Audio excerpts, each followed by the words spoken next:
spring lecture series. So, hi everyone. I'm your lecturer for tonight. My name is Chris, and I'm a, as many mentioned, a graduate student in Harvard's immunology program. And my talk tonight is titled "In the Loop with Intestinal Microbes and Health and Immunity." So, first we want to clarify, what is the loop in this context? So, the loop in this case are the intestines, both small and large. And these are really known as absorptive organs for nutrients and water. The small intestine for absorbing nutrients, and water for reabsorption through the large intestine. And the curious thing about these structures is that they're home to a ton of microbes. So the second part of the talk title is poop. So why poop?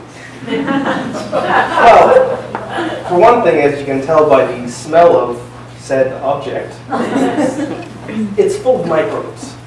Actually, like 60% of the dry mass of poop is bacteria. And one thing that's nice about this, though, is that it transits through the colon and also through the small intestine. So basically, it goes through your intestines, and it can provide more or less a picture of the environment that exists within there. And also, it's very easy to collect. So, I'll go through our plan for the evening with a few main points, basically questions at this point. So first, we'll start by, what is a microbe? And then, where do these bugs live? I'll be using the term bugs for microbe interchangeably. And why are these bugs important to health? And then more about the research side, how we study these bugs, and what I specifically am researching. So from here, we'll take our magnifying glass into the gut and the bacteria that reside inside. So to start, about definitions of what is a microbe, it is, as it would imply, a small organism. So this can include a diverse range of life. Here is a tree of life, for example, with different types of bacteria, archaea, and eukaryotes, the three main kingdoms of life. And a microbe can exist within any one of these, actually. So principally, we know most about bacteria, but that doesn't exclude the influence of certain fungi that could exist within the gut, or even archaea bacteria as well. But for the most part, I'm going to focus on bacteria within our intestines. So we know that most bugs live in the gut. That doesn't mean that they only live in the gut. They live actually at any site that's exposed to the outside environment. So there's bugs and bacteria on your skin, some in your nose, in your lungs as well. But it seems that the majority of the species that we know about reside within the gut. So here's another diagram of this. And they're present actually in both the small and large intestine. Though there actually are more bacteria present within the colon, which would be the large intestine in this case. But, as I mentioned before, any site that has exposure to the outside environment can be a reservoir for bacteria. So, I'm not specifically excluding them in this talk, but I'm going to focus on what we know from the gut, because that's where most of the research lies at this point. So, why would bacteria want to live in the gut? Well, for one thing, there's access to nutrients. In this case, dietary fiber, for carrots and celery. And this dietary fiber, actually, with the chemical diagram shown here, this is basically a long carbohydrate, can be fermented by bacteria into these little compounds called short-chain fatty acids. So basically, this is a byproduct or metabolite generated by bacteria that can actually be used by the host for certain circumstances, and also for energy as well. So these bacterial byproducts actually can promote a healthy gut. So how do we know that bacteria are even important for health? So there's these curious, we call them almost freaks of nature, that we have. They're called germ-free mice, and they really make the point hit home that bacteria in the gut or anywhere on the body is actually rather important. So these mice are actually completely germ-free. And I'm going to, for the purposes of this talk, have the dark mouse as the germ-free, and a conventionally raised mouse, which is a mouse that lives a normal germ-existent lifestyle, as a wet mouse. So the germ-free mice actually are raised in these things called sterile isolators from birth till death. They are essentially bubble boys in the sense that they're never exposed to any kinds of bacteria or fungi. So they're completely clean. So if you take a look at their intestines, with a cross-section right here, you would see that there would be no bacteria within the gut lumen, which would be this side that would be where you have food and nutrients in. And this would be host tissues. Whereas the conventionally raised mouse, that's not raised in a sterile isolator, would actually have an abundance of bacteria present within its intestines.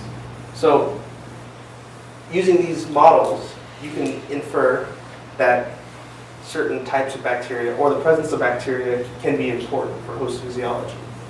So there are some numerous problems that are wrong with germ-free mice. And I'll enumerate just 3 of them for now, but these are not the only problems.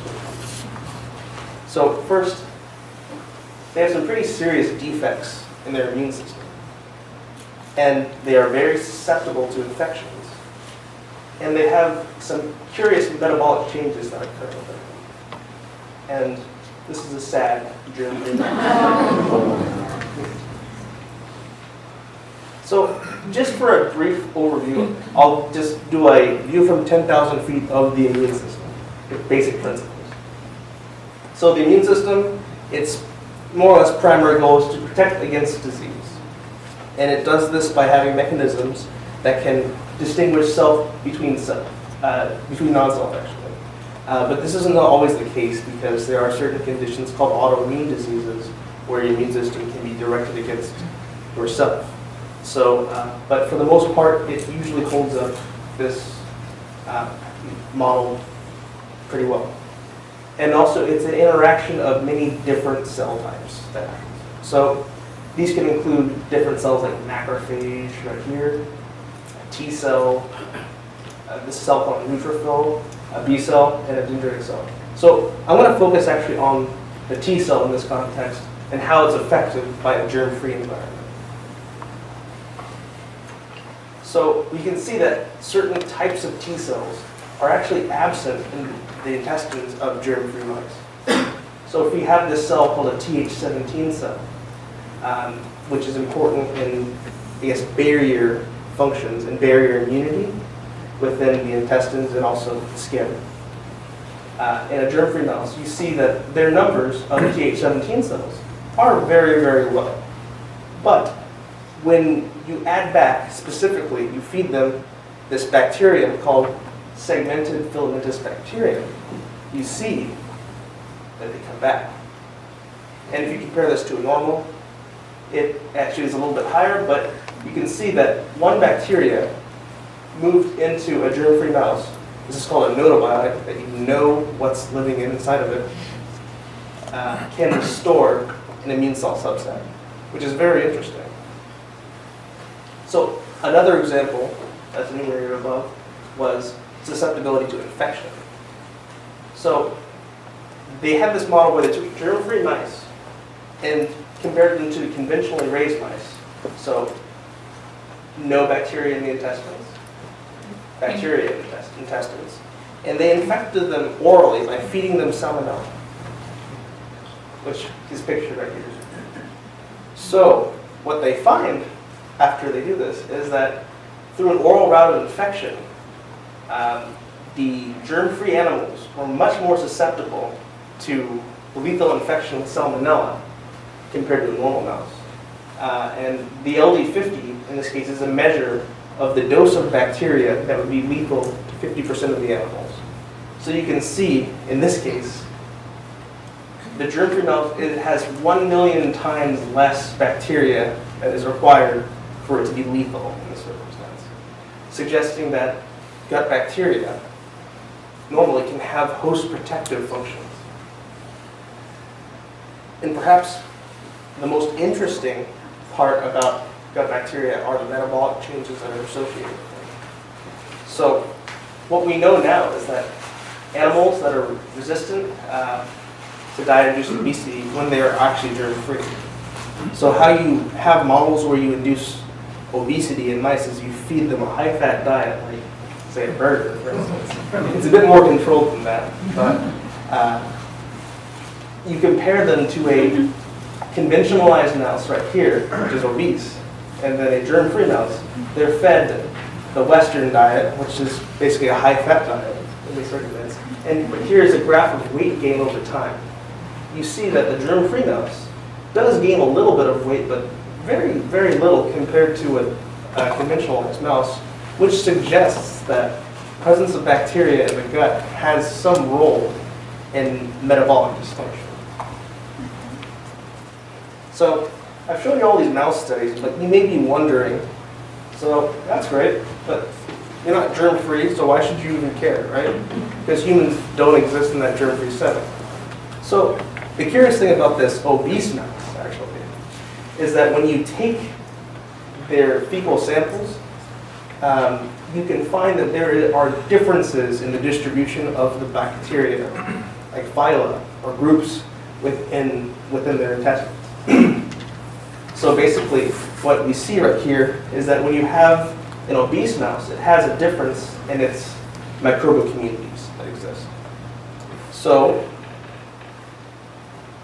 one cool experiment that they tried with this observed difference in the bacterial composition between an obese and a lean mouse is taking germ-free recipients, so they both have no bacteria present within them, and they feed them either the microbiota of an obese mouse or the microbiota of a lean mouse.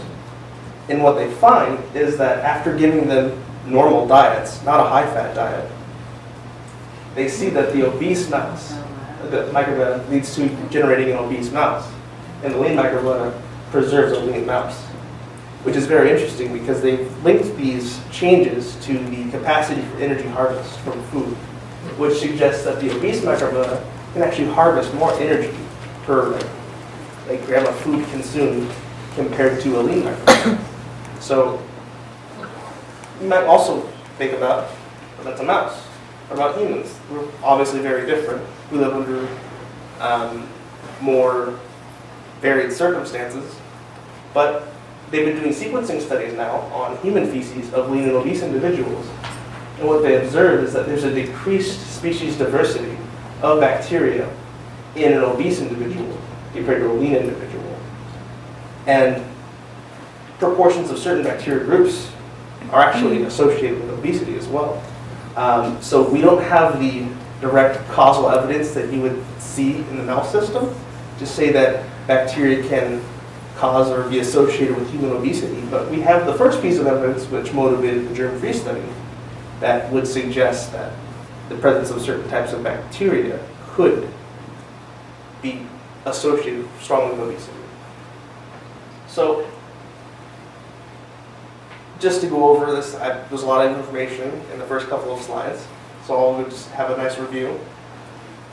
Intestinal microbes predominantly live in the large intestine. GermFree mice are a system to study post-microbialism. And microbes can affect health and the immune system, infection, and obesity. So with this generalized review, now's a good time to ask some questions.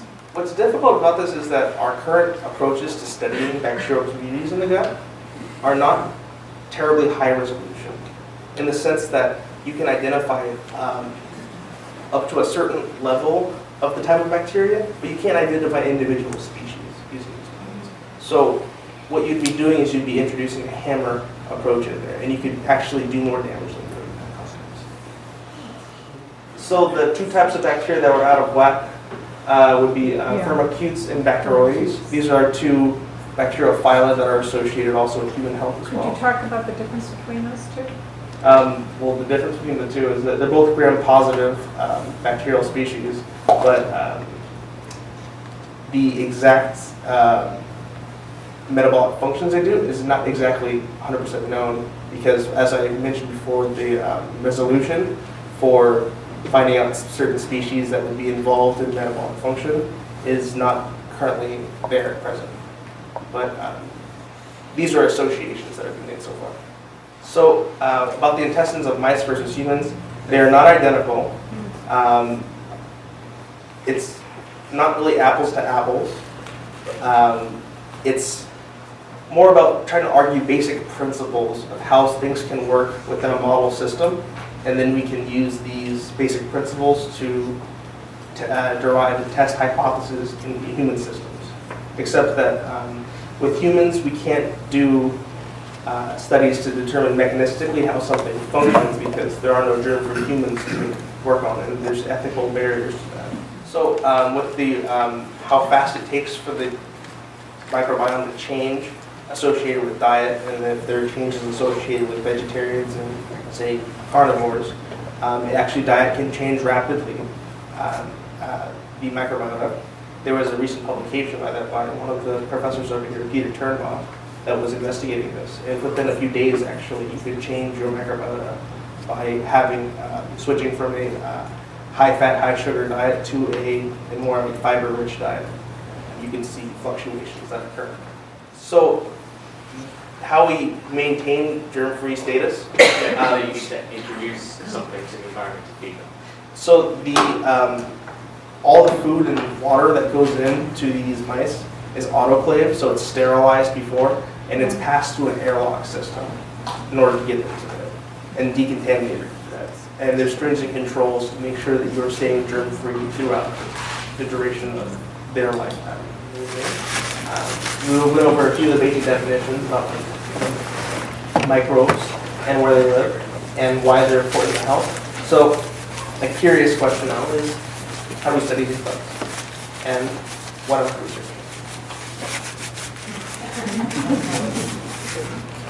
So methods to study gut microbes have really been rooted in the ability to culture these microbes. Right? But there's a really big problem with this though, because you can't really know the nutrient requirements for something that you don't know what it is, right? It's kind of a shot in the dark, right? So some things would grow, some things wouldn't. And it happens that about 70%, or even more actually in some cases, of your gut microbes are unculturable. You can't culture everything. So you're really missing a lot when you go with this kind of approach.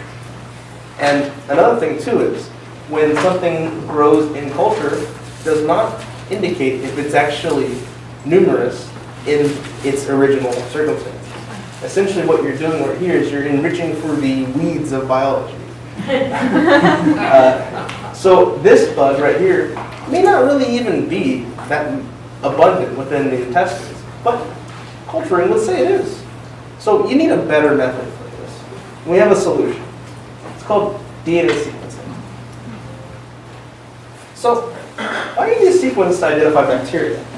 Well, as I mentioned before, most species can't be grown in culture. And there are competition between species such that this would be another influence to say that what you try to grow on a plate might not necessarily be there when you have a normal sample. And also this provides very broad coverage. Instead of having maybe a few microbes that you can grow on a dish, you can get actually thousands of different identities mapped with this kind of procedure. So how do they figure out bacteria communities from poop? Poop's a very convenient sample to use for these circumstances because you can actually extract lots of bacterial DNA. Well, I was going to say another word, but from poop. And they do this actually through sequencing these thing called the 16S ribosomal RNAs, which are encoded in the genome of bacteria as the DNA. So these things are common throughout pretty much all life as a ribosome because it assembles proteins. Proteins are, basically your workhorses of biological function. So there's actually a shared components between bacterial ribosomes that you can use to map relationships. And here's a diagram of RNA. If you're not unfamiliar with it, it's a relative of DNA, and it's also it's a nucleic acid as well. So how do you reconstruct these relationships from genetic information? Well, first of all, let's take a step back and introduce you to the man who kind of pioneered this technique. His name is Carl Woese, this charming old fella. He was actually responsible for identifying a whole domain of life, archaebacteria. But people didn't believe him for a long time, but they were actually wrong. He did prove that there was a whole domain of life, like right here, called archaebacteria. And here is a tree of life with different types of bacteria and archaebacteria, and then eukaryotes present right here. So what you can use actually is there are certain sequence differences between the 16S ribosomal RNAs that can identify certain groups. So this is called phylogenetics, being able to reconstruct relationships based on genetic information. So for instance, what you could read for a firmicutes could be very different for a proteobacteria in this case, and then you can give distributions thereof. It's not 100%, as I said before, the resolution doesn't give you the species level, but it gives us at least a broad picture of community structure that happens. So we call this area of study metagenomics, because it means above the genome. And it can measure differences between your DNA encoding ribosomal RNA sequences. And also these differences can imply different lineages in bacteria. And most importantly, you can identify unculturable microbes. So the funny thing about this technique actually is that it really wasn't meant to study the human gut per se. It was actually meant to actually sample the environment, like volcanic vents and seawater, areas that you can't really get a good picture of the community structure by culturing approaches. So it was actually a nice translation to take this technology and apply it to human health. And we can now uncover and unravel the mysteries of the microbiota. So there are a few things that we can learn from these sequencing-based approaches and how they monitor the bacterial communities living within us. So first thing, sequencing can reveal the abundance of certain types of bacteria. So you can base this off the number of reads that you get per gram or milligram of sample that you have. So in this case, you can see that in a mouse that was not treated with any antibiotics at all, you can see that there was a high read of bacteria above 10 to the 10th. So there are 10 billion reads that were taken from the sample. But whereas when you give it various antibiotics or combinations thereof, you see that this number decreases, which implies that you decrease bacterial load when you give antibiotics, which makes sense. So what this technology can do is it can tell you how much of something you have. And also, it can tell you a general picture of what you have. So this is each color represents a certain bacterial lineage. And you can see that when you have mice that are not treated with antibiotics, they have a certain, variable, but still partially conserved picture of their bacteria. But when you give them antibiotics, it changes pretty drastically, actually. And these are, broad changes that happen with this perturbation. So we know that it can give you abundance and community structure. So another potential method, as well as investigating microbiome, is called whole genome sequencing, to actually look at more than just the identity of bacteria. So basically, in this process, you don't necessarily amplify and look at one particular gene or in the bacteria, but you sequence all the genetic information present within feces.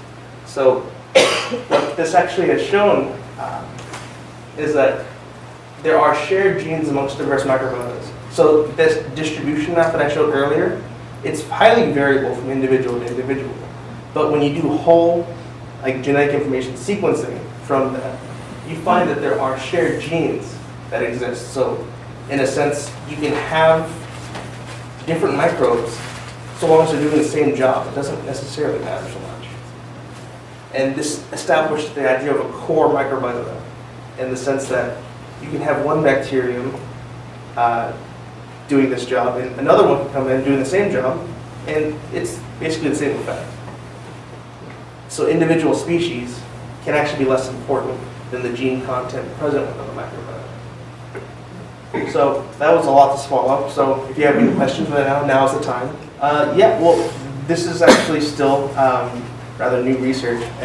When you have this antibiotic perturbation, you might not actually get back to the same level unless maybe you're given a special conditioning regimen to get back to it. Conditioning regimen to get back to it.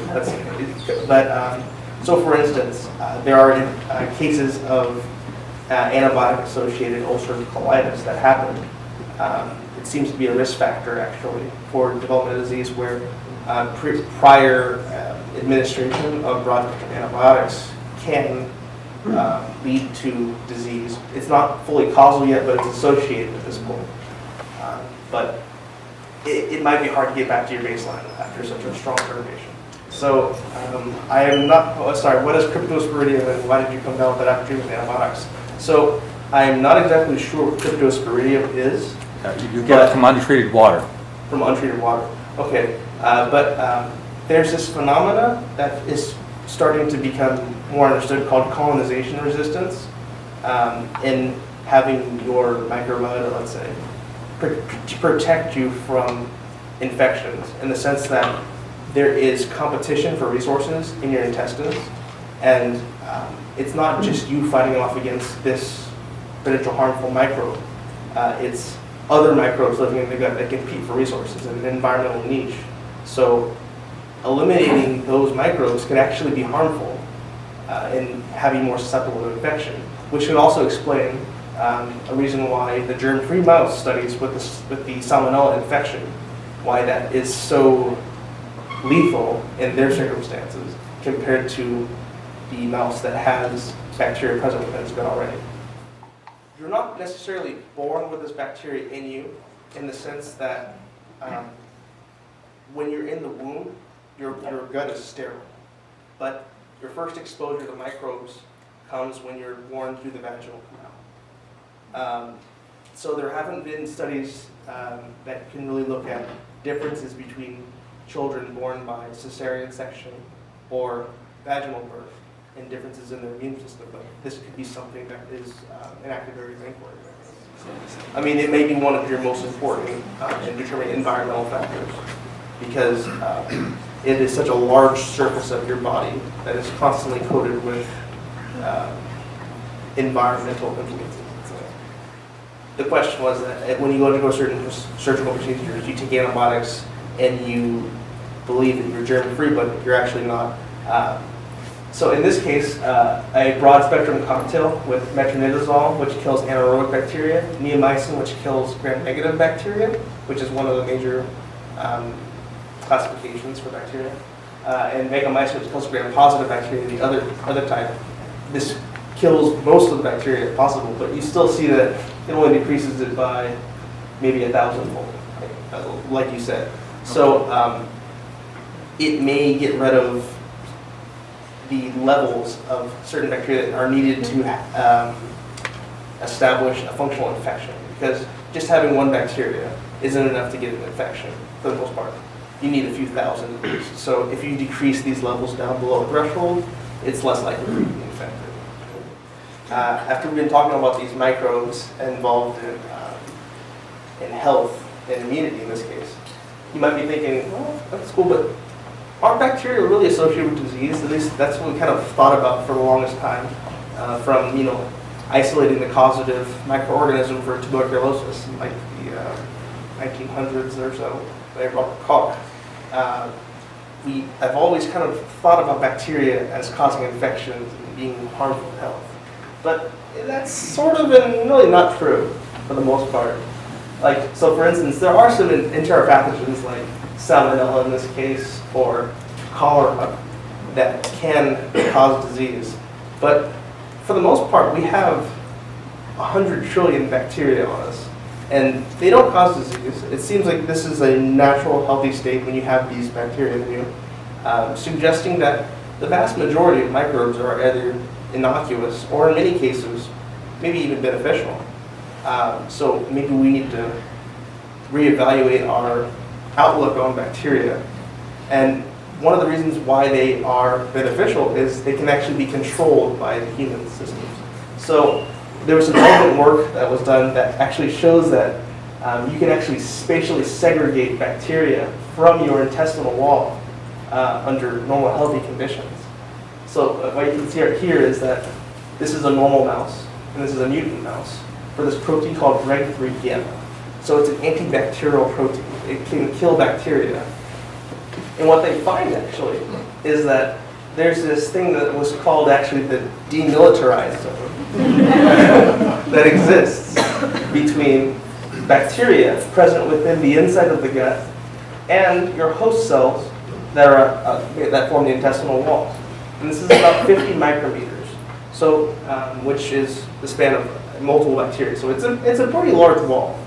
But when you're missing this antibacterial protein, you can see that this wall doesn't exist in the small intestine in this case. And you see that there's bacteria interacting directly with the wall, and it has some negative consequences. So I like to call this understanding bacteria in context, vilifying bacteria, where we look at them in the intestine as something that can be more beneficial under certain circumstances. So back to those DMZ deficient mice, you can see that they actually have a higher level of immune activation in the intestines when they don't have the barrier. So what they observe here, this is a measure of an activated immune system. And this mutant mouse actually has a much higher level of activation compared to the normal mouse. But this can be corrected by antibiotics, which is suggesting, in this instance, that this immune activation is really due to bacteria interactions with the host wall. So we also know that some bacteria in the gut can actually promote immune homeostasis and can be beneficial. So here is a measure of an anti-inflammatory cytokine. So this messenger, it promotes an anti-inflammatory reaction under most circumstances. And what they find is that a normal conventionally raised mouse has a normal level of this cytokine. But when you have a germ-free animal, it actually has much less. And it's not exactly clear why. But when you take this bacteria called B. fragilis, so it's a Bacteroides fragilis, which is part of that group that I mentioned earlier in the talk being associated with obesity, and decreases in the population were associated with obesity. You find that actually you can restore this anti-inflammatory level in the intestines. And curiously enough, this bug that can restore this anti-inflammatory level actually secretes a compound called polysaccharide A that can mediate this effect. Because when you have a mutant of this bug that does not express polysaccharide A, it doesn't rescue this effect, which suggests that actually a bacterial product in the circumstance can mediate anti-inflammatory change in the intestines. So this leads to the slide here, where they have a model of intestinal inflammation, and where when you have an inflamed intestine, you have weight loss as a consequence. And what you see here is that your untreated mice without the intestinal inflammation just stay normal, because they weren't perturbed. But when you treat them with the intestinal inflammation agent, you can see that they lose a lot of weight very fast. But they had 2 dosing regimens for just delivering this polysaccharide A, to these inflamed mice. And what they find is actually both regimens can partially correct the inflammation that occurs in the intestine, which suggests that having beneficial bacteria that could make beneficial metabolites, or even giving beneficial metabolites themselves, or products themselves, can actually promote a healthy gut. But there's a problem with this also. Some microbes do have a dark side, though. And there have been some connections between certain microbial populations and autoimmune disease. So, for instance, we have two mice to consider. This is a normal mouse and a mutant mouse. So it's a green. It's very scary. And what they do with this one is you co-house them together. So you make this mouse live with this mouse. They're different genotypes. One's normal, one's mutant. But after they live together for a long enough period of time, they start actually sharing a little bit of their microbiota. That's because mice have a tendency to eat feces. Humans, not so much.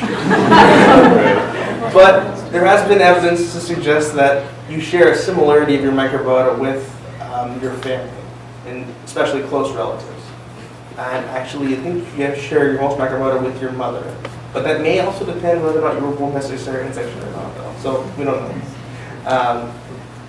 So what they did is they took these mouse that they co-housed for like 1 month, and they subjected them to this like intestinal inflammation model I mentioned earlier, using a little bit of a different compound, but it's the same generalized outcome. And what they find actually is that when they take a normal mouse and house it with this mutant mouse right here in this box, you see that they actually experience really terrible disease in this model, as read by weight loss. Whereas if you have a normal mouse right here, it loses weight, but not to a really significant extent. What's curious about this is that this is a normal mouse, just housed with a mutant mouse. How does this happen? And it's like the disease seems to be transmissible in this context.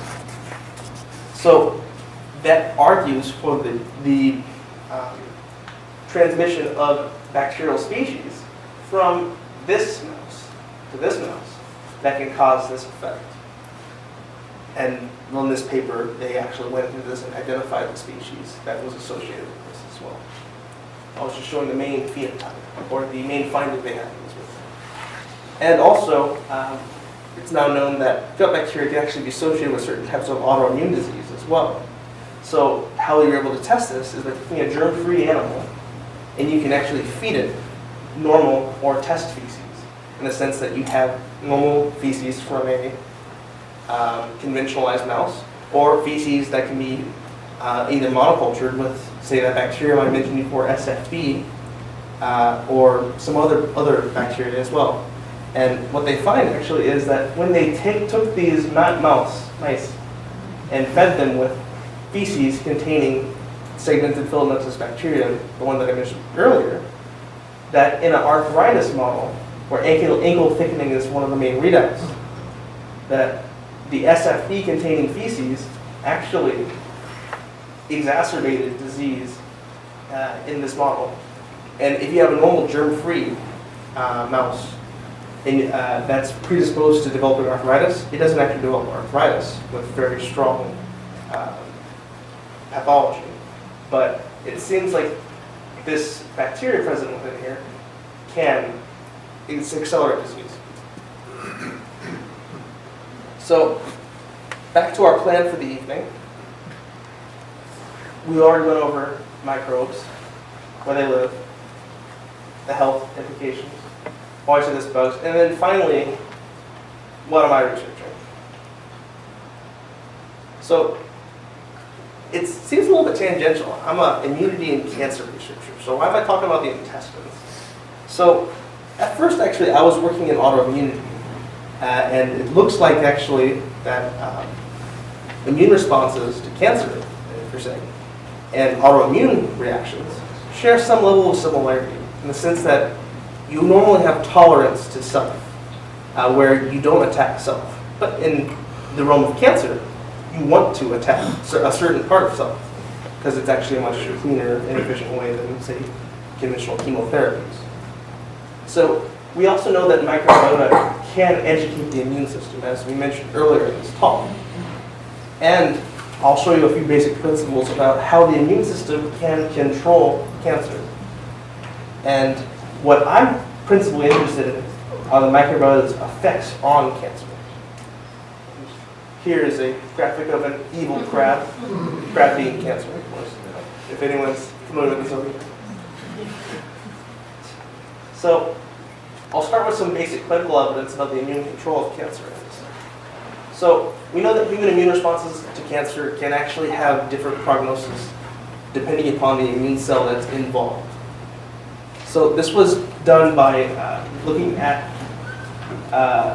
the level of certain cells called T cells that infiltrate a tumor around the rim or in the center, and with the prognosis a patient has with their T cell counts.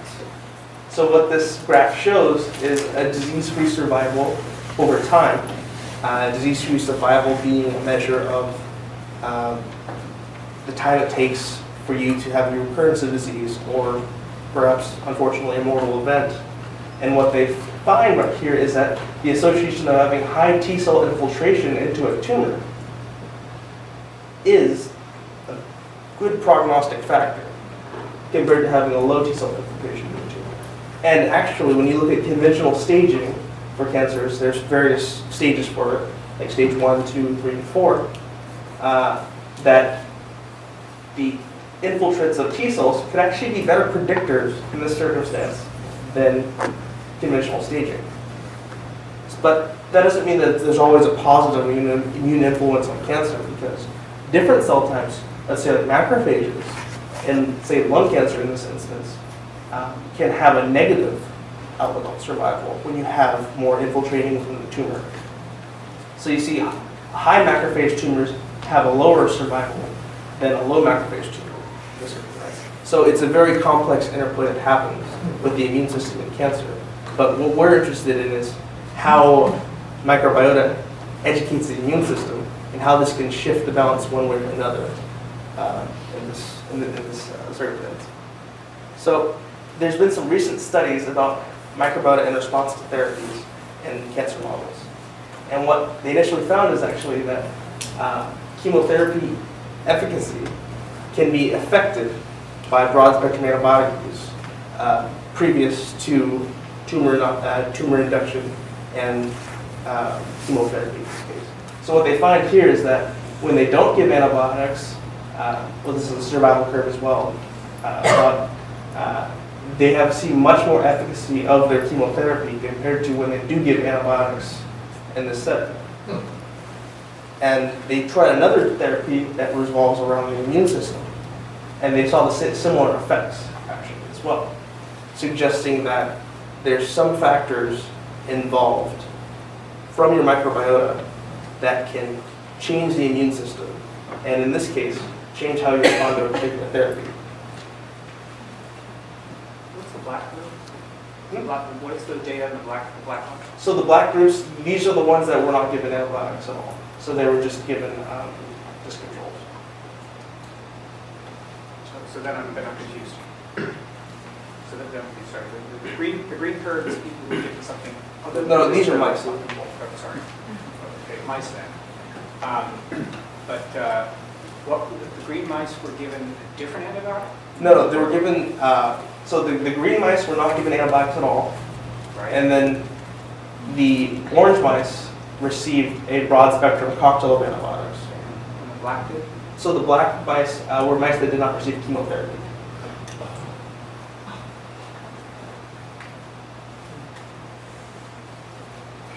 So my main question, since I'm actually a lung cancer researcher, how can modifying intestinal bacteria actually change treatment outcomes? And we do this by actually studying perturbations in the microbiota in several different ways, by using, like, say, genetic models, antibiotics, and models of intestinal damage. And our eventual goal, hopefully, would be to try to figure out ways to productively modify the microbiota to enhance an anti-tumor response. So hopefully we can go from this to this within our studies. So this is a very new area of research that's less than a year old. So we're still developing basic principles of how this functions. And so this brings to mind potential for these microbes as therapeutics to treat things like bacterial infections, inflammatory bowel diseases, autoimmune disease, and then what we're interested in is possibly with a question mark, cancer. It may be involved, may not, we don't know yet. So now I'm going to go into my final recap of everything that we went over tonight. So first, we know that microbes are important for health.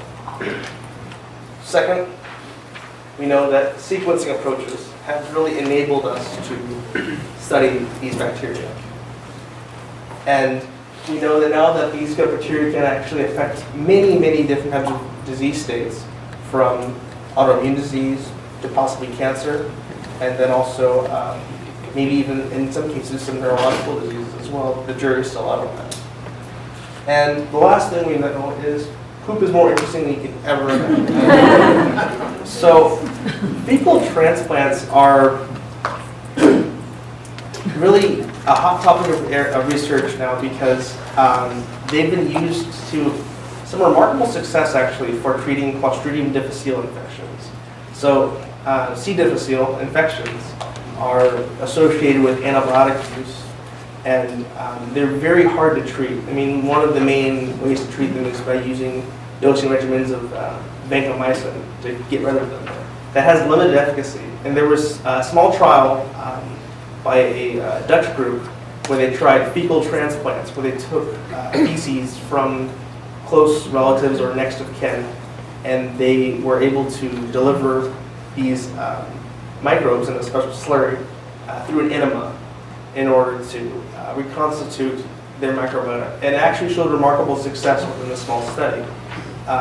So it's unclear exactly what you're giving back to them and what effects it's having, but it seems to be beneficial under many circumstances. It could be possible, but it's such a complex system where it's unclear if going to a pharmacy to get the probiotics that you need to help cure a condition will actually materialize, in the sense that we need to first identify, I guess, what kind of core microbiome you need for health before, and then see if we can stably make that, in a sense, or put it together before it can be commercialized. Those are good questions. So the first question was a fecal bank for storing your microbiota before undergoing, say, antibiotic treatments. And the second was about how stress affects your gut bacteria. So the fecal bank sounds like an interesting idea, and I'm not sure if that's in clinical practice. But I don't really know how stress affects the gut bacteria. Let's say in a mouse, it may be easier because you have more controlled settings. And you can control diet, because typically when humans get stressed, they go to a drug called vitamin chocolate, which has high sugar in some instances, or you tend to eat more high fat or high sugar when you're feeling stressed. So there are a lot of confounding variables that could exist when studying stress and effects on gut bacteria. But at least most of we know about what affects gut bacteria directly is related to diet. So there were 2 papers released on this thing about how chemotherapy and antibiotics are affecting one another.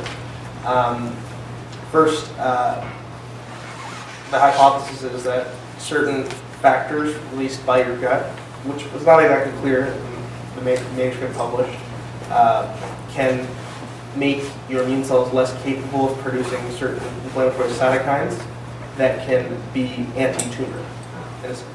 So there was not a distinct mechanism of how this occurs, but it suggests that the basic tone of your immune system can be controlled in part by what's living inside your gut. There have been some studies actually suggesting with models of influenza infection where treatment with broad spectrum antibiotics before infection with influenza can have a depressed antiviral response. So we know that whatever you have within your gut can have systemic effects actually within the whole body. So at least there's some basic principles laid out right there, but the exact details of how it works are yet to be determined. So in the intestinal inflammation models with the weight loss versus the obese mice, in those studies there was no weight loss known associated with the bacteria or microbiota in that circumstance, but they weren't subjecting them to this particular model. So how they do this model is that they give the mice a special agent in their drinking water, which induces disease. So the disease is only evident when you start it. So if you don't start it, you don't see any effects otherwise. Does ingestion of bacteria actually help or hinder seeding of transferred materials?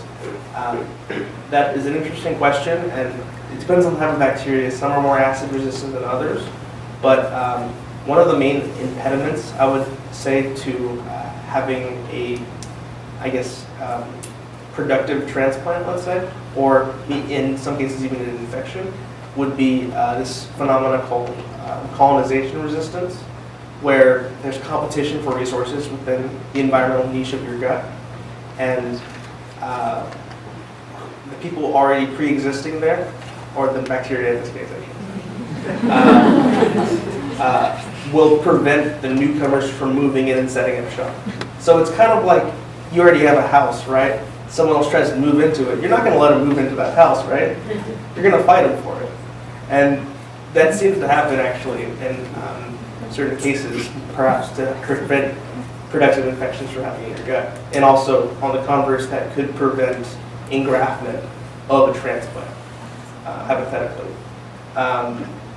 And it also could be one rationale as well for why you have certain diseases and ailments that can be associated with antibiotic use, because when you kill off these bacteria that are responsible, say, for colonization resistance, then something else from the environment, or if it's living naturally within you at low levels, can outgrow and then cause an infection or other disease.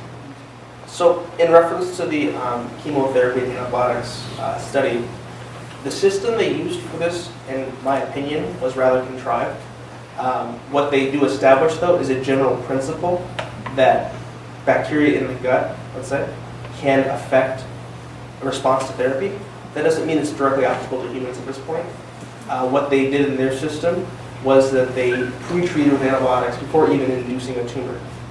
And then, so it's a very artificial system, but it establishes a fundamental point to say that these bugs can affect treatment response. But we don't know how it applies to humans yet. So that, so if there's proven healthful increases in certain autoimmune diseases when you have the right type of microbes administered to you as a probiotic, let's say, for example. So that hasn't been demonstrated yet, and there are been studies done for that, but there's no conclusive evidence to say that it has a beneficial effect, from what I recall. And it seems like one of the few things that seems to have some baseline level of response to having a quote-unquote probiotic therapy is ulcerative colitis. But ulcerative colitis itself may not actually be an autoimmune disease, more so than an attack against bacteria that exist within your intestines that are, in a sense, bad or able to cause inflammation. So for instance, like that mouse that was missing the demilitarized zone with the bacteria in the host intestine. So I believe in some inflammatory bowel syndrome patients, like with ulcerative colitis, that this could actually be thinner or even degraded in some cases.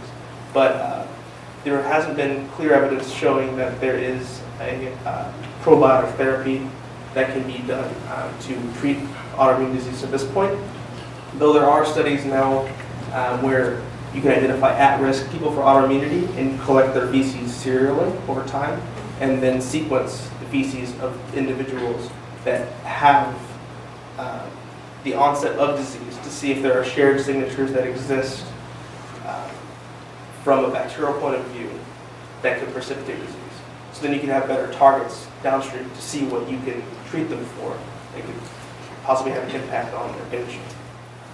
In regards to the geographic diversity of human microbiota, and if there is like one type of right microbiota, it really depends upon environmental circumstances and needs. So for instance, one example comes to mind where I believe certain Japanese individuals are able to derive more omega-3 fatty acids from fish compared to people raised elsewhere, which suggests that there is some sort of host diet driven effects on the microbiota. So I'm not necessarily sure if it's due to like your human genetics, more so than what is commonly eaten in that given circumstance. Sometimes when you have, let's say, an infection after antibiotics, it's really possibly because you had an indolent bug present within you that is able to outgrow when there's more room, and it's already naturally antibiotic resistant. That seems to happen with certain cases like C. difficile or vancomycin-resistant enterococcus. And it can also be because you're in a hospital setting and it's something that's readily communicable. So, for instance, C. diff infections are one of the common infections you can get in a hospital, and also staph infections as well. I mean, the famous one is methicillin-resistant Staph aureus. So, it can be a combination of factors in that respect. And also, in reference to the systemic inflammation and chemotherapy, it's also known that, well, chemotherapy itself, it doesn't just kill host cells. We don't know if it actually can get to bacteria when you deliver it, but there is chemotherapy associated dysbiosis that occurs, though the effects of it and what it does are rather unclear. But at least some groups have some explanation for why this occurs, but it's not really solid science, I would say. There is a medical doctor at Tufts that experiments with, I guess, helminth infections or worm infections and inflammatory bowel disease. And there may be some connections to it, but on the whole, though, for our largely decreased risk of infectious disease, it, I wouldn't say this way, just it counterbalances the small risk of autoimmunity that we do encounter in everyday life. So with the, I guess, the manipulative exploration of the microbiome, that is an active area of research. And the hard part about it is getting find enough tools to dissect what's happening. So one of the main problems that I'll say is that we can't really identify particular species about and how they affect our health. We can get a broad group classification. So until we can really get a good finger on the actual microbe that's causing a certain effect, we can't really engineer at this point. But first we need to develop. You can't engineer the health aspects, but you can still start building the tools. We can start building the tools, but the tools will be necessary to identify what is present within a healthful aspect, so then we can reproduce that and then manufacture it.